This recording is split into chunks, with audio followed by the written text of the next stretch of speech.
안녕하세요. 제가 제 스타벅스 이름에 대한 영상을 찍고 있다가 또 다른 에피소드가 생각이 나서 영상을 바로 다시 찍고 있습니다. 저는 이 로체스터에서 미국 성당에 다니고 있는데요. 그냥 일주일에 한 번, 이주일에 한 번 그 성당 가서 앉았다 오면 마음이 편해진다. 뭐 이 정도로 느끼는 사람이지 아주 건실한 신자는 아니에요.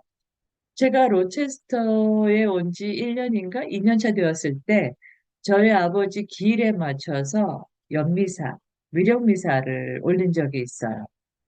보통 그 성당에서 미사를 드릴 때 연미사가 있으면 그 앞에서 그 제대에서 그 봉사활동 하시는 신자분이 그 돌아가신 분의 이름을 얘기하잖아요. 미국도 그래요. 그래서 미사 전에 그걸 담당하신 분이 저희 아버지 이름이 외국 사람 이름이니까 잘 몰라서 어떻게 발음하는지 도와달라고 해서 열심히 도와줬어요.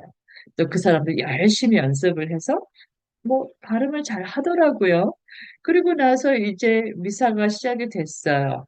자, 연미사가 돼서 어, 돌아가신 분의 이름을 얘기할 때입니다. 저희 아버지 이름을 얘기할 때. 그런데 이게 뭐야? 이 사람이 어, 완전히 다른 이름이 나오는 거예요. 그러니까 이게 저희는 저희 집 모두 성당에 다니지만 집에서 제사도 올리고 있거든요. 저희가 그 돌아가신 분 제사를 하게 되면은 예를 들어 저희 아버지 제삿날에는 이 문을 약간 열어둬요. 아버지 혼이 들어오셔서 이렇게 음식을 드시게끔. 그런데 저는 한국이 아니라 미국에서 연미사를 올리는 거잖아요. 그러니까 결국에는 제 생각에는 이렇게 아버님 성함을 부르는 것 자체가 아버지를 이렇게 뭐 혼을 부르는 것 같은 걸로 저는 그냥 생각을 하는데 완전히 다른 이름을 불러버리니까 제가 얼핏 우스개 생각하기에는 저희 아버지가 이렇게 오셨다가 이름이 달라버리니까 이 성당이 아닌가벼 하고 다시 돌아가셨을 것 같은 뭐 이런 생각이 드는 거예요. 이 얘기를 저희 어머니하고 하면서 한참 웃었습니다. 그 뒤로는 연미사 신청 안 했어요.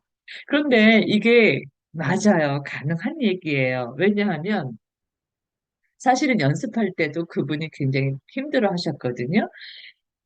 저희는 이 한국어를 말하는 발음 체계에 이미 굳었어요.